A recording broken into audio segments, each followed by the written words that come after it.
하나님은 그분이 그분 자신을 아는 원 안으로 우리를 당기시며 우리가 그분께 가까이 가도록 다가오도록 우리에게 가까이 다가오신다. 토마스 토렌스의 책 트리니터리안 퍼스펙티브스 삼위일체적 관점이라는 책에서 한 말입니다. 작년에 삼위 하나님과의 사귐이라는 책을 강의하면서 나눴던 것인데 여러분 기억하십니까? 삼위 하나님 누리시는 사랑과 기쁨과 영광과 충만 가운데 우리를 하나님 끌어당기시고 또 그 삼위 하나님 공동체 안에 살아가도록 우리에게 가까이 다가오신다 했습니다. 하나님은 세상을 만드시기 전부터 사랑의 관계로 충만하게 계셨고 그 사랑의 넘침으로 이 세상을 지으셨습니다. 우리가 세상에 창조되고 또 우리가 그리스도 예수로 십자가의 죽으심과 부활로 인해서 구원받은 모든 이유가 바로 이 삼위 하나님과의 사귐을 위해서라고 나눴습니다. 복음 안에 있는 우리는 하나님의 자녀가 됩니다. 우리 안에서 성령님께서 우리 영과 더불어서 우리가 하나님의 자녀인 것을 증거하시며 우리 하나님을 아빠 아버지라 부르게 하십니다. 그래서 우리가 이 하나님의 사랑을 받고 하나님의 자녀인 것을 알고 살아갑니다. 복음 안에 산다는 것은 이 사랑이 날마다 우리와 함께한다는 것을 알고 그 사랑 안에 살아가는 것입니다. 하나님의 아들을 내어주시며 우리에게 주신 사랑이 어떠한 것인지를 알며 살아가는 것이죠. 모든 것을 참고 모든 것을 바라고 모든 것을 믿고 모든 것을 견디는 사랑으로 우리를 사랑하시는 그 사랑 안에 우리가 살아가는 것입니다. 교회 공동체를 이루고 살아가는 것이 능히 모든 성도들과 함께 지식에 넘치는 그리스도의 사랑을 알아 그 사랑의 넓이와 길이와 깊이와 높이가 어떠한지를 깨달아 알아가는 것입니다. 함께 생활하며 주님의 일들을 감당하며 우리의 연약함을 넘어서 주시는 사랑으로 그 사랑으로 허물을 덮고 연약함을 품고 사랑할 자리를 찾으며 살아가는 것이죠. 일상을 살아가는 자리에서 이 깨어진 세상과 사람들을 위해서 받고 있는 악함을 주님이 주시는 그 사랑으로 이기며 살아가는 것입니다. 거기에 우리의 씨름이 있습니다. 여러분 오늘 본문은 그것에 대해서 이야기하고 있습니다. 여러분은 삼위 하나님과의 사귐 속에 날마다 살아가고 계십니다. 그 사랑이 여러분과 함께함을 알고 있고 그 사랑 안에서 여러분의 안정감을 두고 살아가고 있습니까? 교회에서 서로를 사랑하며 대하고 세상 속에서 악을 이기며 살고 있습니까? 오늘 말씀을 통해서 우리가 좀 생각해 볼 말씀들이 이것입니다. 오늘은 선으로 악을 이기라는 제목으로 본문을 통해 주신 은혜를 함께 나누기를 원합니다. 첫 번째, 복음을 믿는 우리는 교회 안에서 참되게 사랑하며 악을 미워하고 선에 속해야 한다. 로마서 12장 1절 2절에 뭐였습니까? 우리 몸을 거룩한 산제사로 하나님께 드리라 했어요. 그거는 3절에 뭐랬어요? 2절에 뭐예요? 날마다 마음을 새롭게 함으로 변화를 받아서 뭐요? 하나님의 선하시고 기뻐하시고 온전한 뜻을 분별하며 사는 것이라 했습니다. 그래서 지난주에 뭐 했습니까? 마땅히 생각할 그 이상의 생각을 품지 말고 뭘 가지고? 자아를 들었잖아요. 믿음의 기준을 가지고 지혜롭게 흐릿하지 않고 명철하게 분명하게 생각하며 살아가라 그랬어요. 그 기준을 가지고 살았다. 한 주 동안 어땠습니까? 그 기준을 가지고 작동했습니까? 어떤 상황이 벌어졌을 때 내가 복음의 기준 안에 있는가가 내 삶의 기준이 됐습니까? 여러분 이게 우리 삶의 틀로 딱 잡혀야 돼요. 이것이 내 삶에서 한 번에 되지 않습니다. 그래서 말하죠. 계속 이거를 그래서 듣고 이게 뭔지를 알아가고 복음 안에 있다는 게 뭔지를 알아가는 일을 해야 되는데 사도 바울이 오늘 그거 뭐예요? 이거에 대해서 이야기합니다. 굉장히 말씀을 잠깐 보셨지만 저게 돼? 저게 무슨 말이야? 엄청나게 많은 9절부터 21절까지 엄청나게 막 뭔가를 막 쏟아놓고 있습니다. 앞에 뭔가 이렇게 레디하고 준비하고 있다가 확 쏟아놓는 것처럼 쏟아놓습니다. 7가지 은사를 말했잖아요. 은사로 교회를 섬겨라 그렇게 말한 다음에 짧은 명령들을 계속 하는데 막 그 동사를 제대로 표현하지도 않고 막 이야기하는 거예요. 근데 그 잘 말씀을 보면 이게 도대체 뭘 어떻게 하라는 거예요? 이 부분을 이걸 어떻게 나누지? 잘 보면 성도들과 관련해서 교회 생활을 이렇게 해라라는 것과 우리가 세상을 살아가는 자리에서 세상과 맞닥뜨리는 자리에서 이렇게 해라라는 걸로 우리가 좀 구분해 볼 수 있는데 그것도 겹쳐 있어요. 여러분 교회 안에 있다고 그래서 꼭 거룩한 거 아니지 않습니까? 교회 안에 있어도 악함이 있죠. 악이 어디 있습니까? 우리 안에 있기 때문에 우리 관계 속에서 교회만 그렇습니까? 가정 안에서 있지 않습니까? 가정 안에서도 우리가 서로 뭐예요? 부딪히고 상함이 있는 그 자리가 있어요. 그래서 이 말씀을 딱히 어디다 구분할 수는 없지만 이런 카테고리 안에서 함께 묶어서 같이 우리 한번 생각해 보도록 하겠습니다. 자, 뭘 건면하는지 보겠습니다. 9절 말씀 같이 읽겠습니다. 사랑에는 거짓이 없나니 악을 미워하고 선에 속하라. 사랑에는 거짓이 없나니 악을 미워하고 선에 속하라. 건면합니다. 은사에 대해서 말한 다음에 갑자기 사랑을 말하는 거죠. 그 은사를 발휘하며 교회를 섬길 때 사랑으로 하라는 겁니다. 자, 믿음의 기준을 가진 사람들은 명료한 기준을 가지고 살아가는데 그 기준이 뭡니까? 사랑이라는 거예요. 하나님의 사랑 안에 살아가는 거예요. 예수님을 믿는 사람들에게 반드시 있어야 되는 게 뭐라 그랬어요? 사랑 전에 제가 말한 게 있죠. 뭐 했습니까? 은혜라 그랬어요. 은혜가 뭐라 그랬어요? 우리가 숨쉬는, 물고기가 숨쉬고 우리가 공기로 숨쉬는 것 같은, 물고기가 물에 사는 것 같은 반드시 있어야 됩니다. 복음을 아는 사람은 은혜 안에 있으니까 은혜가 뭔지를 알고 은혜 안에 계속 머물러야 되는 거죠. 근데 은혜의 방식이 뭡니까? 하나님의 사랑이 나와 함께 한다는 걸 아는 겁니다. 그죠? 그래서 은혜의 사랑이 맞는 거죠. 사랑 안에 거하는 것이 은혜 안에 거하는 거니까 이제 하나님의 사랑 가운데 우리가 살아가는 거죠. 하나님이 베푸신 사랑 가운데 에베소서에서 뭐라고 그랬어요? 터가 박히고 뿌리가 굳어져서, 그래서 세상의 풍조에 요동치지 않게 된다 그랬잖아요.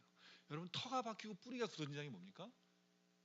잘 뿌리를 내리고, 그래서 견고한 사랑 가운데서 하는 거예요. 계속 사랑을 받고 그 사랑 안에 머물면 어떻게 됩니까? 견고해진단 말이죠. 그 사랑으로 나를 사랑하고 이웃을 사랑하고 세상을 살아가며 살아가는 것이 뭐예요? 그리스도인의 삶이다. 복음 안에 있는 삶이다. 많이 탕감받는 사람이 많이 사랑한다고 했어요. 그 주님의 사랑을 많이 깨달을수록 그 사랑이 내 안에 어떻게 머무는지 깨달아 알수록 사랑의 사람으로 살아갈 수 있게 되는 것이죠. 그래서 사도 바울이 여기서 사랑 이야기를 하고 있는 거예요. 사랑 이야기 하고 있습니다. 사랑의 여기 특징은 세 가지 말하고 있습니다. 세 가지 뭡니까?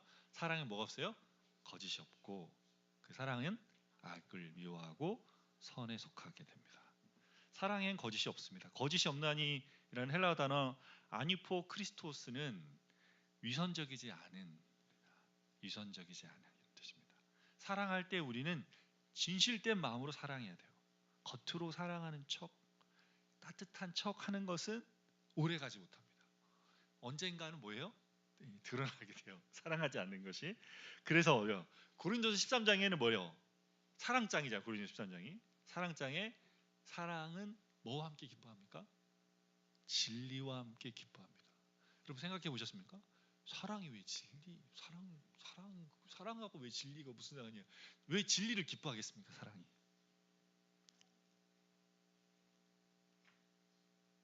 네.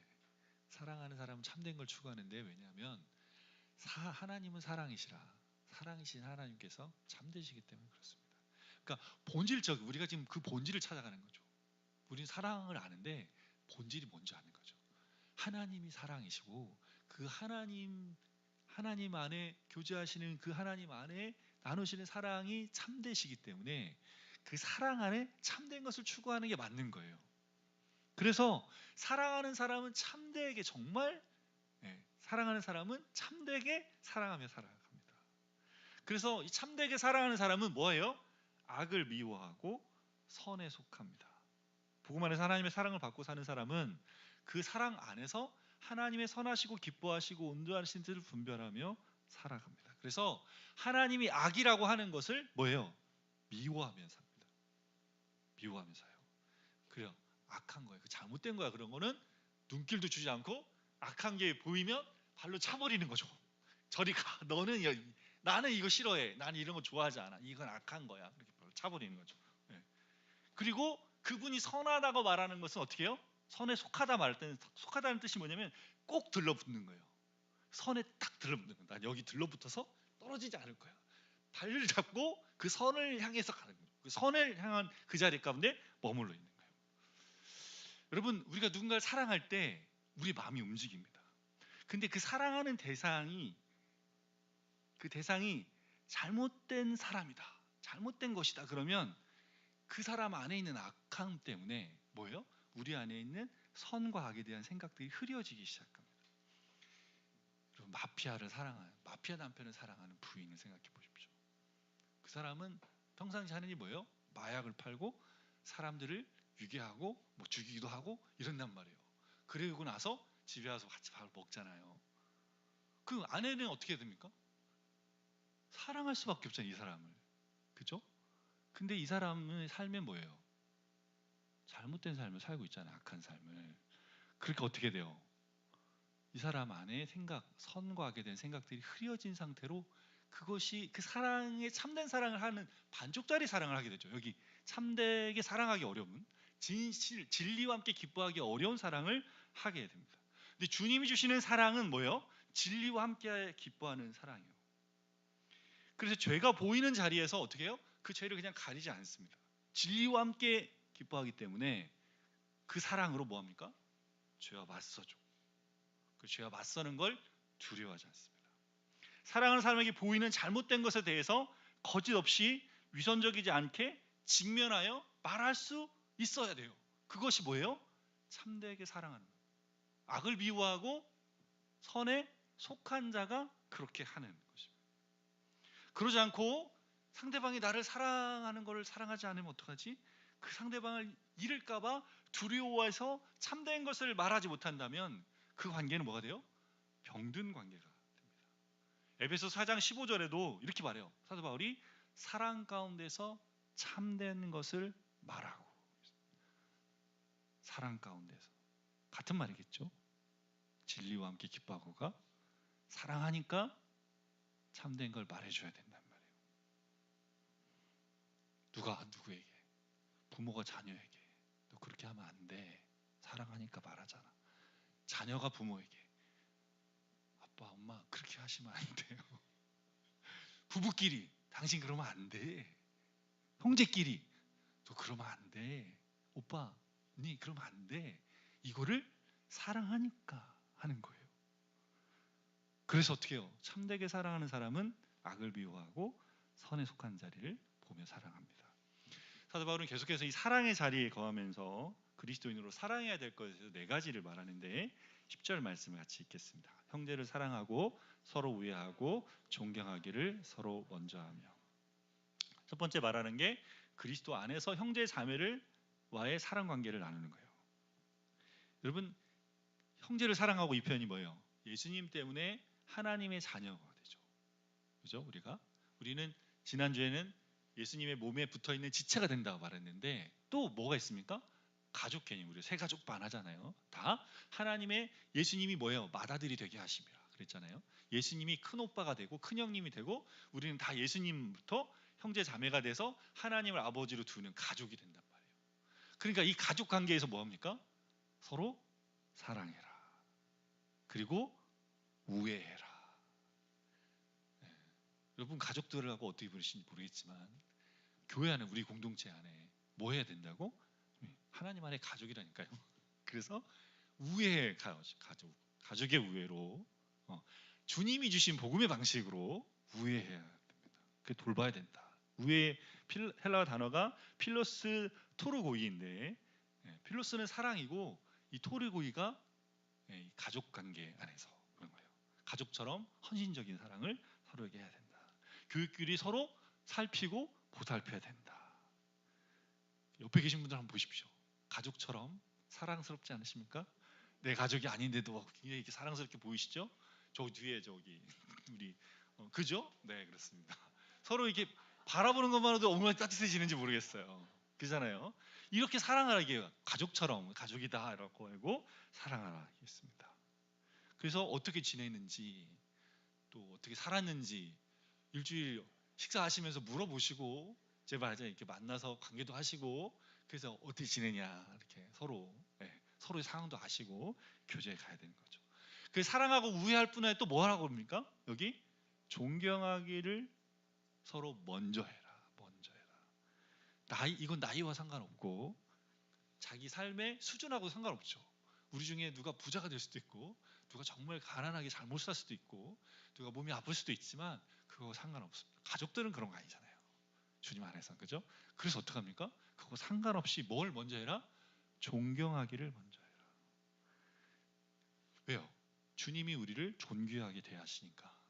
주님이 피값으로 우리를 사셨고 주님의 가치만큼으로 우리를 존귀하게 여기니까 그렇게 서로를 존경하기를 먼저 해. 빌립보서 2장 3절에서는 오직 겸손한 마음으로 각각 자기보다 남을 낮게 여기고, 교회 안에서 말해요. 자기보다 남을 낮게가 아니라 better, 더 좋게 여겨라. 나보다 더 괜찮은 사람이다라고 생각하는 거예요. 내 어떠함보다도 저 사람이 뭔가 더 잘하는 걸 찾는 거예요. 그리고 좋은 것을 표현해 줄 것 찾고, 인정하는 말을 해주고, 그리고 무엇보다도 뭘 해줍니까? 예수님께서 복음 안에서 행하고 있는 일을 보게 되면 그걸 말해주는 거예요. 그 그림을 보고, 그 모습을 보고, 당신 안에 주님이 이렇게 당신을 변화시키고 이렇게 새롭게 하는 것을 보면 감동이 된다. 그리고 그것이 기대된다. 이런 말들을 우리가 서로에게 해줘야 되죠. 여러분, 교회 공동체 아니고 어디서 그런 얘기를 듣겠습니까? 입에 바른 소리 말고 내 마음에 주시는, 보게 하시는 그 눈을 우리가 가질 때 우리가 그런 말씀을 하게 되는 거죠. 주님이 하실 일이라고. 그 참된 이 말씀을, 이 사랑의 이야기를 들으며 격려받으며 살아가게 되는 겁니다. 16절에도 사도 바울은 이렇게 말합니다. 눌러주실래요? 네, 같이 읽겠습니다. 서로 마음을 같이하여 높은 데 마음을 두지 말고 도리어 나된 제 처하며 스스로 지혜 있는 채 하지 말라라고 권면합니다. 섞여 있으니까 그죠? 같은 비슷한 말 그죠? 같습니다. 같은 마음을 가자. 서로 같은 마음. 우리가 어떤 마음을 가져야 됩니까? 같은 마음. 뭐예요? 같은 마음이? 복음 안에. 그렇죠. 복음을 믿는 것에 우리 마음을 같이 해야 됩니다. 우리 교회는 특별히 그냥 말하지 않아도 복음 안에 교회니까 이게 되는 거죠. 그죠? 늘 복음 마음을, 우리는 그냥 복음만 하고 마음이 같은 거예요. 복음으로. 그러니까 어떻게 됩니까? 어떤 상황이 벌어질 때 복음의 기준이 딱 작동하는 거지. 그러니까 어떻게 됩니까? 마음을 높이 하지 않고 낮은 데 처하니까 어떻게 해요? 부딪히지 않아요. 예수님이 그렇게 두르시잖아, 복음이. 그러니까 어떻게 합니까? 그걸로 서로 풀어가고, 그걸로 서로 표현하고, 그걸 서로 이해하고 사랑하는 거예요. 그게 가능해지는 거죠. 그게 뭐예요? 복음 안에 있으면 뭐가 안 됩니까? 마음이 높아지지 않아요. 왜? 내가 여기 와 있는 이유가 뭐예요? 예수님 복음 때문에 와 있고, 복음 때문에 여기 머물러 있으니 내가 한 게 아무것도 없잖아요. 예수님이 다 하셨고, 그 예수님 안에서 우리가 살고 있기 때문에 그렇습니다. 그래서 뭐 하라 말라 그래요? 스스로 지혜 있는 채 하지 마라. 지혜 있는 채. 로마서에서 말했어요. 자기가 지혜 있다고 하는 사람들이 뭐라고 말합니까? 스스로 지혜 있다고 말하면서 뭐 했어요?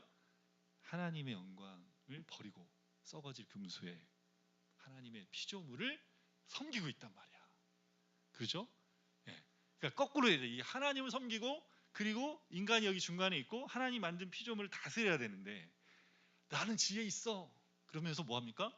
거꾸로 피조물을 섬기고 인간이 여기 있고 하나님을 밑에다 놓는, 지혜 있다 그래 지혜가 전혀 없는 거죠. 지혜가 없는 거예요. 그래서 제가 지금 뭐 해요? 오늘 점심 먹고 내가 만든 신, 사람들이 그렇게 우상을 만들고 산다니까, 피조물을 섬기면서. 그것이 뭔지를 우리가 나누는데, 거기 뭐예요? 지혜 있다고 생각했는데 지혜가 없구나라는 말입니다. 이 세상 사람들이 자기들은 지혜 있다고 생각해서 이렇게 가면 되고 저렇게 가면 된다고 생각하는데 그 지혜 없는 거다. 그러니까 하나님 스스로 지혜 있는 채 말고 뭐예요? 하나님 내게 주신 이 복음의 은혜 앞에 마음을 같이 하며 머물러야 된다. 계속. 그래서 뭐예요?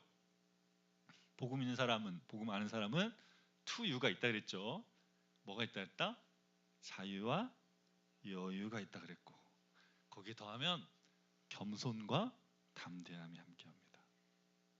복음을 아는 사람, 복음이 뭔지를 알고 복음이 나에게 어떻게 와 있는 줄 아는 사람은 마음에 겸손함이 늘 있죠. 그리고 담대함이 있습니다. 주님이 주신 사랑 안에 거하기 때문에, 주님이 하실 일들을 믿기 때문에 담대하며 살아갑니다. 자, 두 번째로 주님을 사랑하며 행할 것에서 이야기하는데 11절 말씀 나누겠습니다. 읽겠습니다. 부지런하여 게으르지 말고 열심을 품고 주를 섬기라. 열심을 품고 할 때 이 품고는 제온테스라는 단어를 쓰는데 물이 펄펄 끓는 걸 말합니다. 그 열심이라는 게 그냥 막 열심이 아니라 이것도 영을 뜻하는 푸뉴마예요. 그러니까 뭐예요? 우리에게 주신 생명으로 인해서 우리 영이 살아났잖아요. 그 살아난 영이 어떻게 펄펄 끓는 모습으로, 그 뜨겁게 해서 주님을 섬겨라 이렇게 이야기하고 있어요. 예, 그래서 복음을 아는 사람은 열정 없이 밋밋하게 사는 게 아니란 말이에요. 복음을 아는 사람은 열정을 가지고 살아요. 살면서 왜요? 복음을 알기 때문에. 근데 그걸 열정을 어디다 쏟아야 돼요? 주님을 섬기는 데 쏟아야 돼요. 주님을 섬기는데 어떻게 쏟습니까? 어떻게 하는 게 주님을 섬기는데 열정을 쏟는 겁니까? 네, 맞습니다. 그걸 어떻게 하는 거예요? 로마서 12장 1절, 2절 1절에 뭐라 그랬어요? 삶의 예배를 드리는 거죠. 삶으로 산 제사물로 주님의 선하시고 기뻐하시고 온전한 뜻을 분별하며 사는 것에 뭐예요? 열심히 해야 돼요. 거기에 마음을 써야 되고 거기에 집중해야 돼요. 일주일 동안 어떻게 사셨습니까? 잣대를 딱 했는데 그거 있었지 이렇게 그러면 안 되고 그거 가지고 살았어요. 그거 안에 있었어요. 그것이 제 마음에 계속 있었어요. 이게 뭐예요? 이게 열정이죠.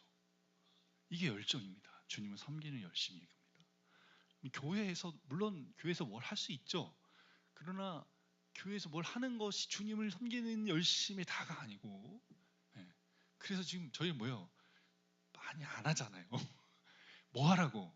삶에서 이 열심과 열정을 다한 주님을 섬기는 그 예배를 거기서 드리라고.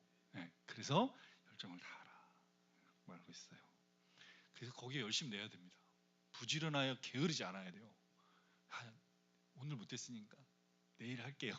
오늘 지금 못하겠고 나중에 할게요. 이러면 안 되고 어떻게 해요? 지금 여기서 해야 돼요. 생각날 때 그게 생각나는 것만으로도 이 잣대가 있다 그랬는데 이게 생각나는 것만으로도 뭡니까? 놀라운 변화입니다. 이 잣대를 기억한다고 믿음의 자를 규격을 지혜롭게 여기서 뭘 지혜롭게 생각하지? 이걸 생각하는 것만으로도 놀라운 변화입니다. 물론 아시겠죠? 그게 한번 생각이 났다. 그러면 이거 생각해 봐야지 이거. 그게 뭐다? 내가 해야 될 열심이라는 말이에요. 복음의 은혜를 알면서 복음의 은혜를 누리면서 여전히 자기 이기적인 모습으로 핑계대고 자기 합리화하면서 사는 사람이 있어요. 사도 바울이 그럴 때 뭐라고 말합니까? 그럴 수 없느니라. 로마서에서 계속 그럴 수 없느니라 말하잖아요. 복음의 은혜 안에서 나를 새롭게 해주신 주님 앞에서 죄의 종으로 계속 살겠다. 그럴 수 없느니란 말이에요. 대신에 뭐 해야 돼요? 의의 종으로 나를 드리고 의의 무기로 나를 하나님께 드려서 열매 맺는 삶을 살아라 그랬습니다. 육신대로 사는 삶을 거부하고 생명의 성령의 법 안에서 살아가는 그 삶을 열심을 내라는 말입니다. 자, 복음이 없이 이것만 말하면 뭐가 된다? 율법이 된단 말이에요. 그러니까 여러분 지금 1장부터 11장을 들고 하는 건지를 계속 생각하셔야지 이거 없이 그렇게 하라는 거고 어떻게 그렇게 하라는 거예요. 좀 더 지나면 오늘 본문 뒤로 가면 그걸 어떻게 해요? 이렇게 되는 게 있어요. 근데 지금 복음의 은혜, 그래서 복음을 더 단단히 하셔야죠. 11장까지 뭘 했는지 잘 모르겠어요. 한 주 한 주 지나가지고. 그럼 어떻게 됩니까? 다 들으셔야 돼요. 1장부터 11장까지. 설교는 올라가 있으니까. 설교 따라가지고 들으셔야 돼요. 계속. 전체가 머릿속에 들어오게까지 11장까지 이 내용이 있구나라는 걸로 이게 복음이구나라는 게 내 안에 딱 자리할 때까지 믿음의 기준이 나한테 성립될 때까지 들으셔야 돼요. 그죠? 이게 무슨 말인지 나한테 깨달아지기까지 내가 정리될 때까지 하셔야 됩니다. 자, 세 번째 사도 바울이 뭐예요? 참된 사랑은 인내한다 말합니다. 12절 말씀 같이 보겠습니다. 소망 중에 즐거워하며 환난 중에 참으며 기도에 항상 힘쓰며. 여러분 어디서 본 것 같지 않아요? 5장에서 로마서 5장에서 말했어요. 바울이 뭐랬습니까? 환난은 인내를, 인내는 연단을, 연단은 소망을 이루는 줄 안다 그랬어요. 그래서 우리가 갖는 소망이 뭐라 그랬습니까? 예수님 안에서 우리의 소망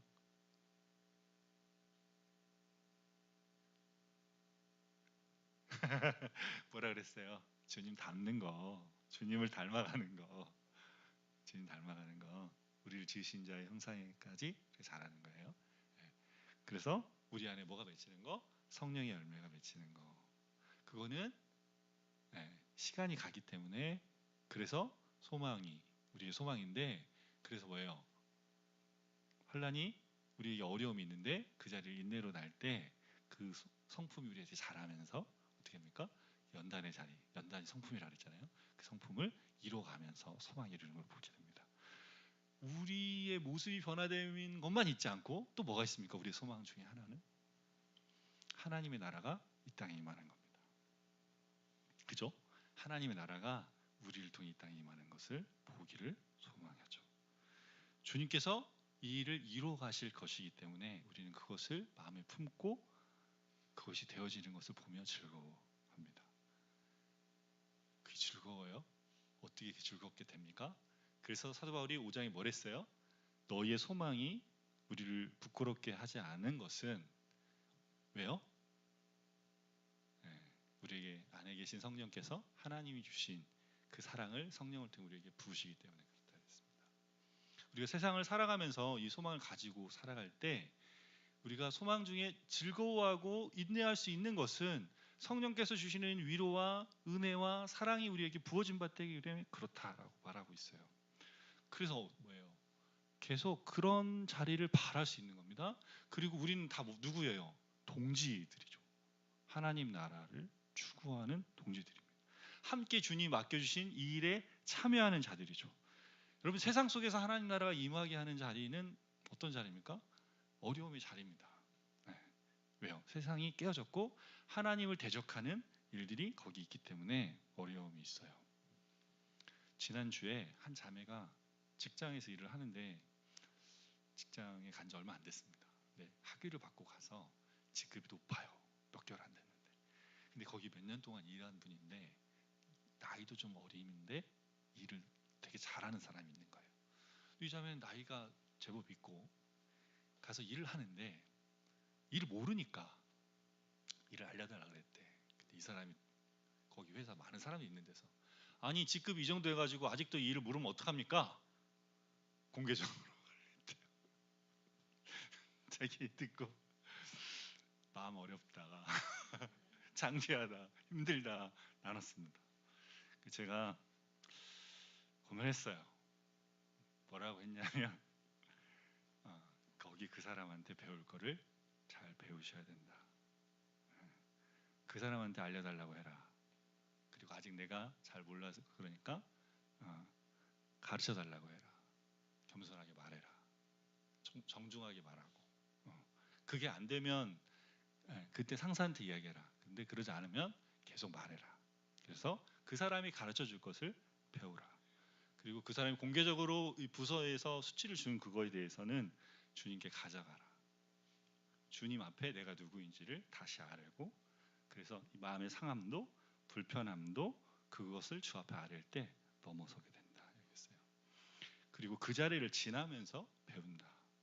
인내를 배우고 겸손을 배운다. 그래서 그냥 날 수 없죠.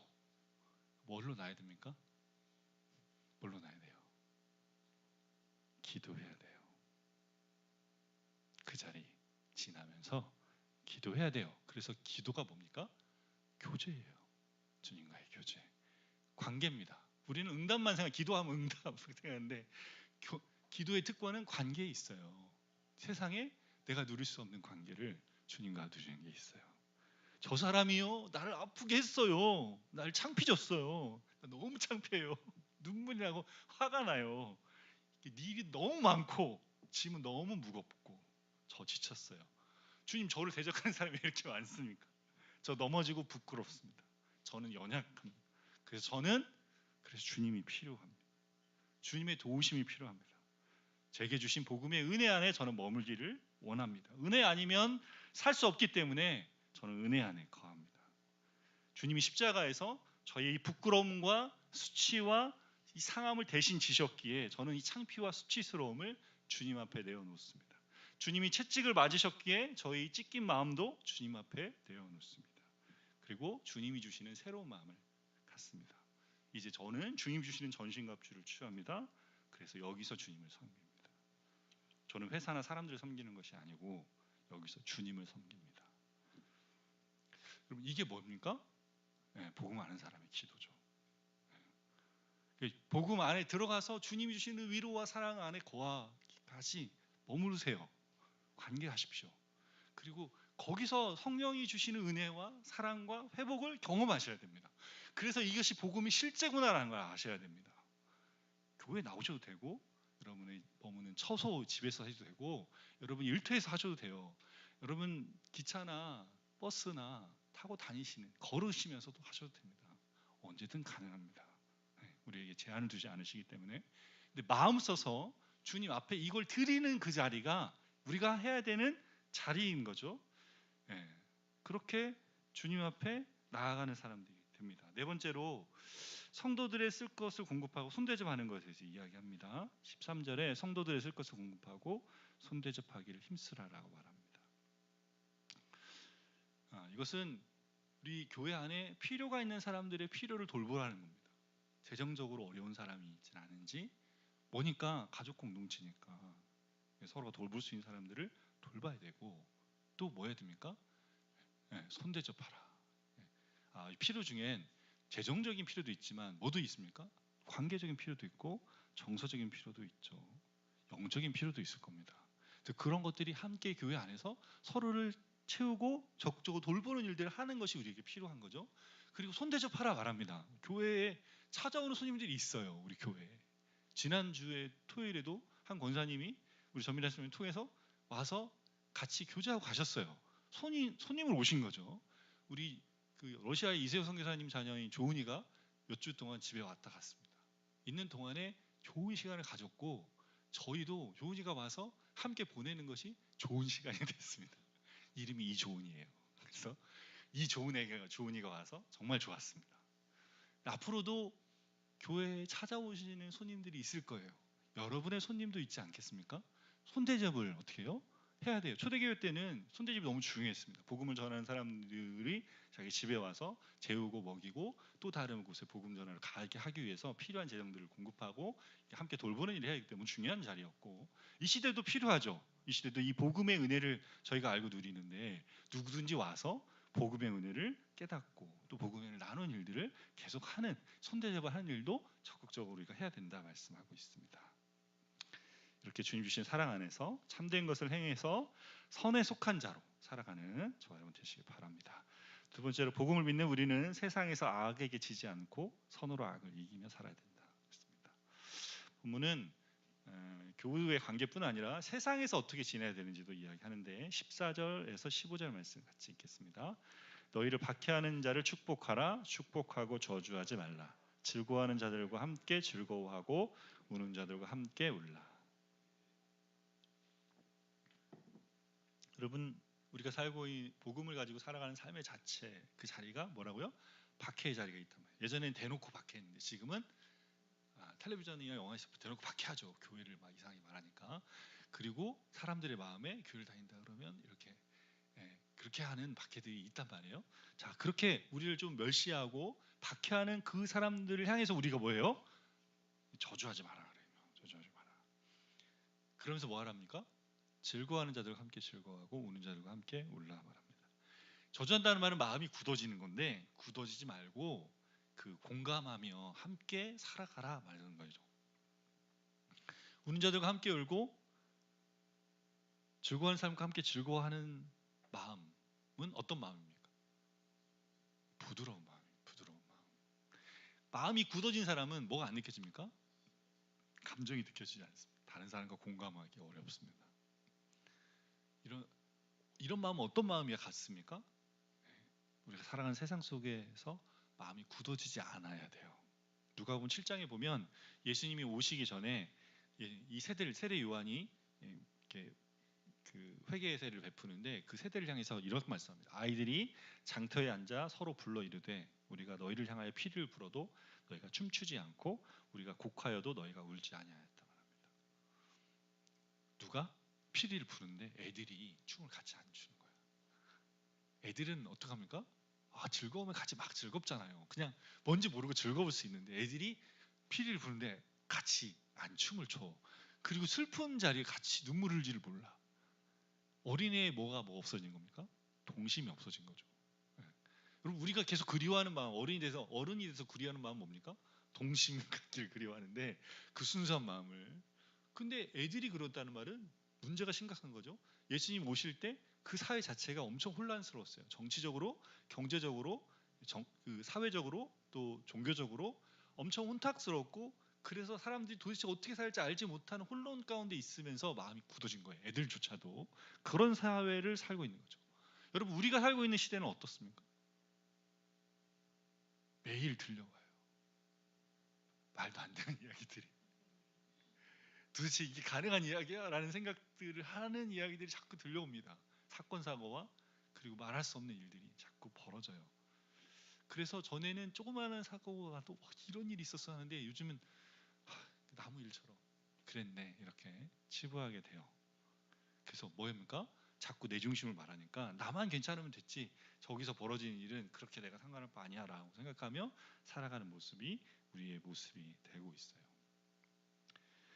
그래서 우리 마음이 무엇입니까? 점점 굳어집니다. 함께 울고 함께 웃지 못하는 그런 굳어진 마음으로 살아갑니다. 복음을 아는 사람은 계속 뭡니까? 복음의 은혜 안에서 마음이 풀어진 채 살아가요. 부드러운 마음을 갖습니다. 에스겔서 11장 19절에 이렇게 말씀하셨습니다. 같이 읽겠습니다.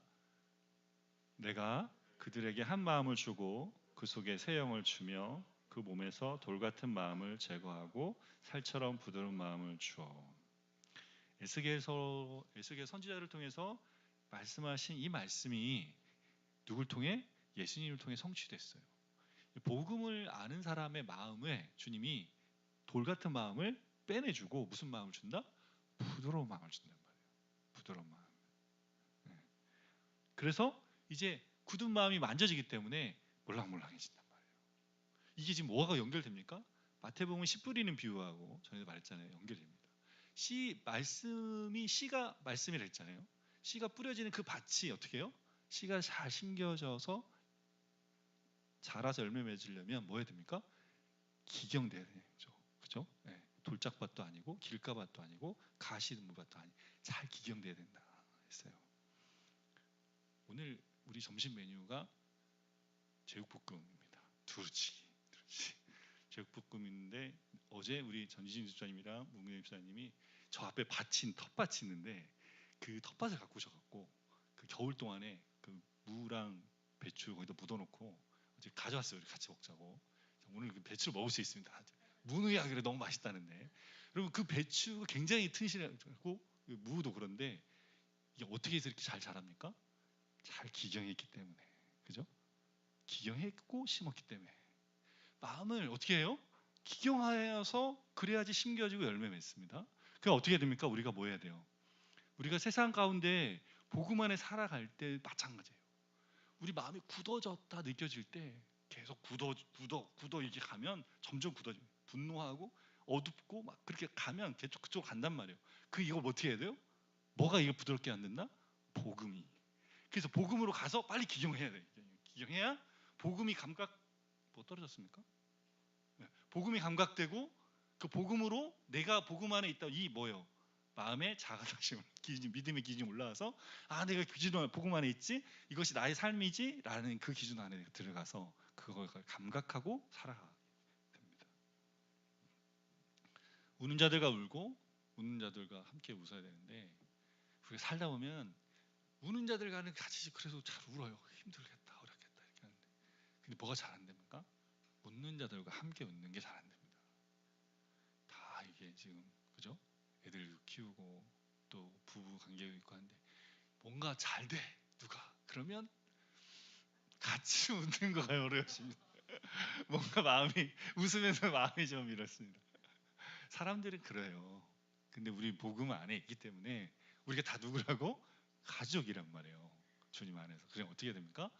기뻐하고 그리고 또 그 기뻐하는 일들이 나에게도 같이 일어날 것을 기대하고 그리고 주님이 우리 삶 안에 주님이 주시는 그 길을 우리가 가는 거라서 그죠? 각자가 복음 안에서 살고 있기 때문에 주님이 보게 하시는 그 삶의 자리를 우리는 아직 모르니까 조그마한 일 가지고 일희일비 하는 게 아니고 멀리 바라보고 가야 되는 것 같습니다. 자, 사도 바울이 이어지는 17절 21절에 원수를 사랑하는 법에 대해서 이야기합니다. 사단과 인간의 죄성으로 만들어낸 이 세상은 악한 시스템이 움직입니다. 그래서 그 악한 시스템 안에 부정의하고 부당한 일들이 일어납니다. 그래서 이것이 마치 당연한 것처럼 살아가는데 그때 뭐가 우리의 상처를 입히고 우리에게 원수 같은 사람들이 생긴단 말이에요. 그럴 때 어떻게 해야 되는지를 말씀합니다. 이렇게 말합니다. 17절에서 21절까지입니다. 같이 읽겠습니다. 아무에게도 악을 악으로 갚지 말고 모든 사람에게서 선한 일을 도모하라. 할 수 있거든 너희로서는 모든 사람과 더불어 화목하라. 내 사랑하는 자들아 너희가 친히 원수를 갚지 말고 하나님의 진노하심에 맡기라. 기록되었으되 원수 갚는 것이 내게 있으니 내가 갚으리라고 주께서 말씀하시니라. 내 원수가 줄이거든 먹이고 목마르거든 마시게 하라. 그리함으로 내가 숯불을 그 머리에 쌓아놓으리라. 악에게 지지 말고 선으로 악을 이기라. 악에게 지지 말고 선으로 악을 이기라. 17절에 악을 악으로 갚지 말고, 그리고 21절에 악에게 지지 말고 선으로 악을 이기라 그랬어요. 악에게 지는 건 뭡니까? 악을 악으로 갚는 거예요. 악을 악으로 갚는 게 악에 지는 겁니다. 함께하는 사람이 나를 무시한다고 나도 너를 무시하겠다. 네가 나를 미워하니까 나도 너를 미워하겠다. 네가 욕했으니까 나도 욕하겠다. 네가 나 아프게 했으니까 나도 아프게 하겠다. 그런 건 뭐예요? 악에게 진 거예요. 악에게 진 겁니다.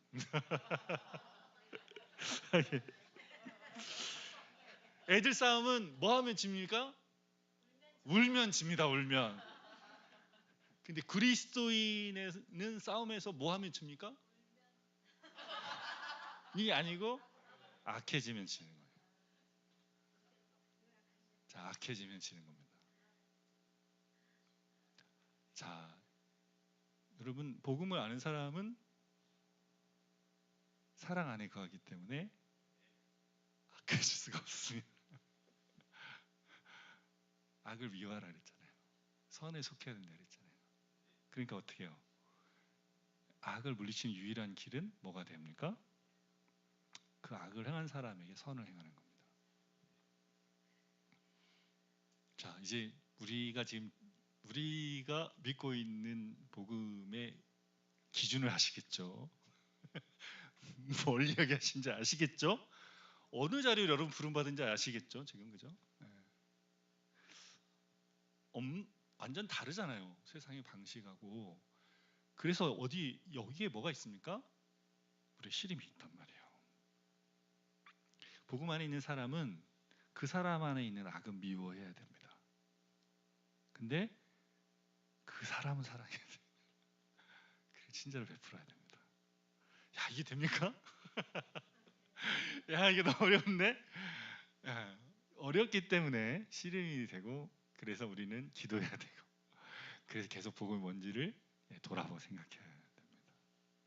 근데 여러분, 우리는 세상을 떠나 살 수 없고, 저는 계속 말하지만 세상에 보냄받았습니다. 13장에는 우리가 세상 나라와 관계에서 우리가 어떠해야 되는지를 이야기하는데, 그래서 세상으로부터 보름 받았지만 세상으로 보냄받는 것이 교회예요. 이게 교회의 존재입니다.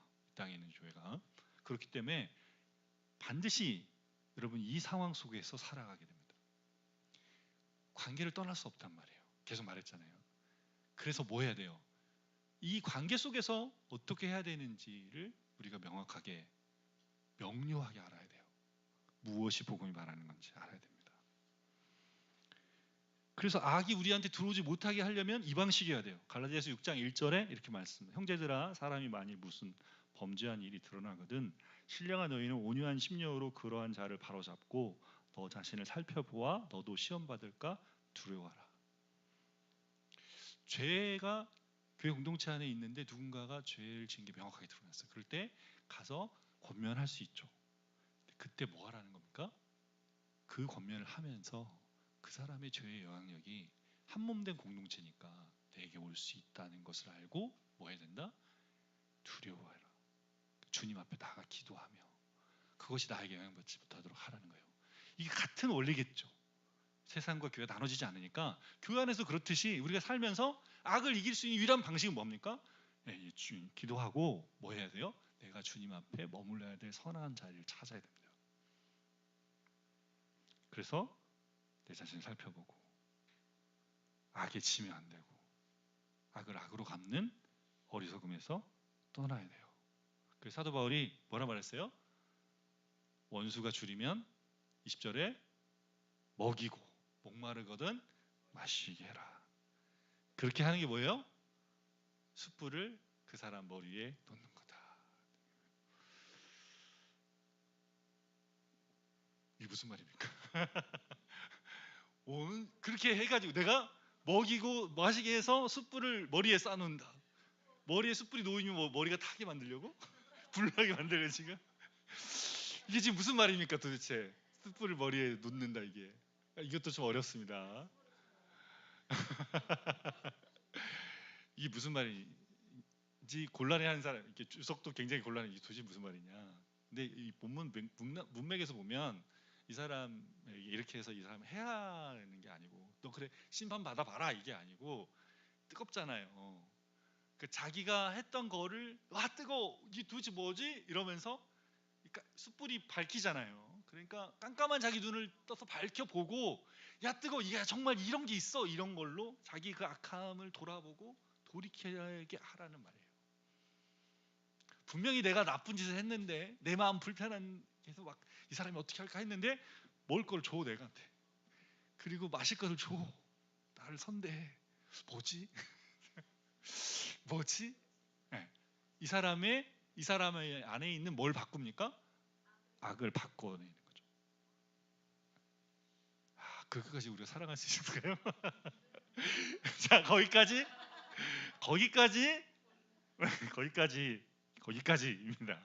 거기까지. 자, 실제 상황 속에서 이걸 어떻게 해야 되냐? 18절, 19절에 두 가지를 말하는데 뒤에 갔다가 앞으로 가봅니다. 18절에 뭐예요? 할 수만 있거든 너희가 모든 사람과 화목하라 말합니다. 여러분, 우리가 살면서 조그만 누구에게 마음에 안 든다 그러면 그 사람을 너는 이제 아웃, 내 인생에서 이렇게 하기 시작하면 어떻게 됩니까? 우리가 알잖아요. 살면서 점점 없어져요. 왜냐하면 오래된 관계일수록 더 의지하는데 더 상처를 주니까 그 자꾸 마음이 지워지기 시작하면 주변에 사람들이 없어집니다.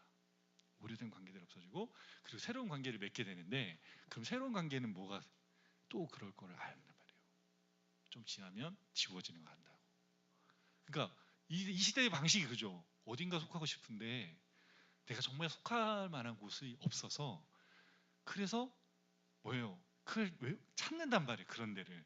근데 뭐가 내가 될 수 있거든, 이 말씀 할 수 있거든, 모든 사람과 더불어 화목하라 이 말씀에 순종하고 화목하는 방법을 찾아야 된단 말이에요. 70번씩 7번이라도 용서해야 되는 거지. 용서하는 방식을 찾아야 되는데, 용서하는 방식은 묻어놓고 주님이 주신 복음의 은혜 안에는 용서의 방식이 있는데, 그 용서는 뭐예요? 나를 위한 용서이고 나에게 악함이 오지 않는 용서이고, 그리고 상대방을 살리는 용서이니까 다 살리는 건데, 난 용서하지 않을 거야. 네가 나를 상처표 안 할 거야. 그러면 어떻게 돼요? 화목해 되지 않아요. 그 묻어 있어요. 관계가 묻힙니다. 그리고 끊기기 시작합니다. 어떻게 해야 돼요? 풀어가야 돼요. 이것이 지혜예요. 지혜 있는 데 하지 마시고, 이게 지혜, 풀어가는 게, 화목함의 자리를 찾는 게. 네. 그래서 어떻게 해요? 나 안에 있는 마음의 악이 나에게 영향되지 않도록 걷어낼 수 있는 방식입니다. 학교에서는 안 가르쳐줘요. 용서하는 방법을. 네가 조금 너를 좀 나쁘게 하는 애한테 네가 풀어내는 방식이 이런 게 있다. 가르쳐주면 그 마음이 얼마나 잘 풀리겠어. 관계도 되고. 근데 그걸 안 가르쳐주니까 마음이 계속 갖고 있어. 차곡차곡 쌓고 있어. 관계마다. 너는 이만큼, 너는 이만큼, 이만큼 다 뭐야? 너희들이 다 빚졌어 나한테 이렇게. 나는 뭐 빚을 엄청 들고 있죠. 부자인 줄 아는데 가난해진다면 그것 때문에 되게 이게 썩은 냄새들이 여기서 나는 거죠. 상함 때문에. 그럼 어떻게 해요? 바로바로 처리해야 돼. 우리한테는 이게 뭐예요? 이게 생명이고 이게 삶. 바로바로 처리해. 지난 시간들에 쌓인 것들 빨리 처리하세요. 주님 앞에 내어드리고, 주님 용서합니다, 용서합니다 하면서 처리하셔야 어떻게 해요? 복음이 내 마음을 부드럽게 하며 살아갈 수 있게 됩니다. 근데 한 가지 단서가 붙었어요. 할 수 있거든. 할 수 있거든. 왜 이 말씀 하시겠습니까? 우리 주님이 못할 사람은 없어. 근데 나는 안 되는 사람도 있어요. 나는 못하는 사람이 있어요. 아직 때가 아니어서 못하는 사람이 있기도 하고, 너무 그 사람의 상함이 너무 심해가지고 그 사람과 관계할 때마다 나쁜 영향력을 받거나, 그래서 자꾸 내가 그 수렁 속으로 들어가고 더 이상 그 수렁 속에 나올 수 없다고 생각한다면 할 수만 있거든에서 예외가 됩니다. 네. 그렇게 해서 모든 사람과 해야 되는데 할 수만 있거든. 표현을 하셨기 때문에 한 번 더 이야기를 하는 겁니다.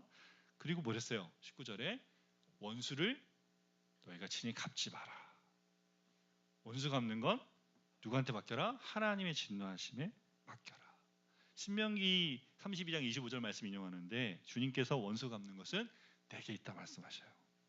내가 원수를 갚는 게 문제가 됩니다. 무협 영화에 나오잖아요. 막 아버지 죽이는 거 보고 아들이 보고 산속에 들어가서 막 열심히 막 하고 와서 또 막 이렇게 죽였어. 그 얘가 또 아이가 보고 산속에 들어가서 또 와서 또 그게 뭡니까? 그게 뭐예요? 그게 왜 그렇게 인생을 사냐고. 그 원수 갚는 걸 내가 하는 거는 하나님이 하려고 하는 걸 내가 하는 거예요. 그러니까 하나님 그냥 나는 안 해도 돼. 그러니까 선하게 선에게 내가 붙어 있잖아요. 악을 멀리하는 미워하는 거잖아요. 그러니까 선하게 사는 방식을 우리에게 주셨고 하나님이 내가 다 알아서 할 거야. 그러니까 네가 하지 마. 네가 안 해도 돼. 너는 거기 네가 그거 묻히지 않아도 돼. 내가 할 거니 나한테 맡기고 넌 네가 할 일을 해. 네가 할 일을 해. 합니다. 그래서 어떻게 하면 우리가 악에게 지지 않고 선으로 악을 이길 수 있게 돼요? 그냥 자연적인 본성에서는 안 돼요. 못 해요. 되겠습니까 이게? 안 되겠죠. 이런 자리에 서려고도 안 하죠. 그거 한번 오늘 그 좋은 말씀 들었습니다만 제 삶에서는 그게 안 될 것 같은데요. 내가 살아봤지만 그게 안 되는 걸 제가 알고 있습니다. 그렇게 만일의 마음에 생각하신다면 맞지만 적어도 여러분 지금 여기 교회에 와 있고 우리가 지금 로마서를 하고 있고 복음을 나누고 있기 때문에 복음 안에서는 가능합니다. 복음이 이 삶을 살아갈 동력을 우리에게 줍니다. 그랬어요. 하나님의 모든 자비하심으로 너희를 권한다. 하나님의 모든 자비하심이 우리에게 어떻게 와 있는지를 알 때 그 말씀을 따라 우리는 원수까지도 사랑할 수 있게 됩니다. 우리가 아직 죄인 되었을 때 그리스도께서 우리를 위해 죽으셨습니다. 여러분 우리가 아직 죄인 되었을 때라는 말은 우리가 하나님과 원수 되었을 때라는 말이에요. 우리가 반역하고 하나님을 거역하고 하나님 원치 않는 자리를 살고 있을 때 하나님이 우리를 사랑해서 그 피해자 대신 하나님이 아들, 가장 소중한 자기 아들 보내셔서 우리를 건지셨죠. 여러분 예수님 십자가 달리실 때 막 너무 좋아가지고 얘네를 다 구원할 수 있어. 내가 살려야지. 그래서 이렇게 막 그 마음에 이렇게 좋은 마음으로 막 감정이 막 이렇게 좋아서 사랑이 넘쳐가지고 하셨겠습니까? 그리고 십자가 지시기 전날 밤에 땀에 피가 흘리기까지 기도하셨습니다. 그리고 뭐 하셨어요? 이 잔을 내게서 거둬달라고. 근데 내 뜻대로 말고 아버지 뜻대로 하시라고. 거기에 뭐 했어요? 내어드렸어요. 자기를. 여러분 이 사랑 어떤 사랑입니까? 그냥 가벼운 감정의 사랑이 아니고 의지의 사랑. 깊은 의지의 사랑. 그렇게 하시겠다고. 그렇게 구원하시겠다고. 가신 자리죠. 인내하시며 그 사랑의 자리 우리에게 주셨어요. 오래 참으심을. 자기 유익이 아니라 우리의 유익을 위해서 자신을 내어주신 사랑입니다. 예수님께서 십자가를 지셨기 때문에 우리의 상함이 놓여졌죠. 예수님이 가시관에서 피 흘렸기 때문에 우리의 수치스러움과 부끄러움과 절망과 어둠과 분노와 멸시가 우리에게서 사라지게 됐어요. 근데 예수님도 그 십자가 지실 때 아버지의 심판에 이 모든 걸 맡기셨습니다. 베드로전서 2장 23절에 이렇게 말씀합니다. 같이 읽겠습니다. 욕을 당하시되 맞대어 욕하지 아니하시고 고난을 당하시되 위협하지 아니하시고 오직 공의로 심판하시는 이에게 부탁하셨습니다. 힘이 없으셔서가 아니에요. 내가 지금이라도 명하면 하나님이 천국의 천사를 보낼 줄 안다. 근데 안 하셨어요. 뭘요? 하나님께 맡겼습니다. 공의로 심판하신 이에게 부탁하고 맡겼습니다. 그게 뭐예요? 믿음이죠. 하나님 그분이 하실 것들을 바라는 것입니다. 거기에 우리의 기도로 아뢰드리는데 이 기도가 뭐합니까? 성도의 기도가 요한계시록 보면 향로처럼 올라갑니다. 하나님이 향로에 다 받으세요. 그 마지막 때에 그 향로를 쏟아 부으십니다. 이 땅에. 이 땅의 모든 불의함과 악함과 그 상함의 자리들을 기도가 향로가 내려오면서 뭐합니까? 내 백성이 이렇게 기도했어. 그래서 이 심판이 임하는 거야 라고 말씀하시죠. 여러분, 세상을 살아가는 자리에 하나님 나라를 우리가 바라보고 그것이 우리에게 이루어지기를 바랄 때 개인적으로 주님 앞에 아뢰기도 하고, 우리가 바라본 이 부정의한 상황들을 보면서 주님, 하나님 나라가 여기 임해야 됩니다. 여기 이 상함들이 회복돼야 됩니다. 여러분, 그 생각들이 하나하나 다 들어오기 시작하잖아요. 그 기도를 주님이 어떻게 해요? 받으십니다. 그리고 우리는 누구에게 맡겨야 돼요? 하나님께 맡기고, 우리는 뭐 해야 됩니까? 선에 붙어서 그리고 악을 미워하고, 그래서 선으로 뭐 해야 돼요? 악을 이겨야 됩니다. 우리 능력으로 이길 수 없으니까 늘 뭐 해야 돼요? 그리스도의 복음의 은혜 안에 머물러야 돼요. 그게 먼저여야 됩니다. 그러지 않고 이거 못한다 그랬어요. 그러지 않고 이거 하라는 건 다 뭐가 됩니까? 율법이 돼요. 못하는 일을 주님이 하셨고, 주님 안에 있기 때문에 이 일을 하라 하시니까 그 안에 계속 머물면서 주님 앞에 아뢰면서 일을 걸어가시는 저 여러분 되시길 바랍니다. 같이 주신 말씀 찬양으로 같이 올려드리면서 기도로 나아가기 원합니다.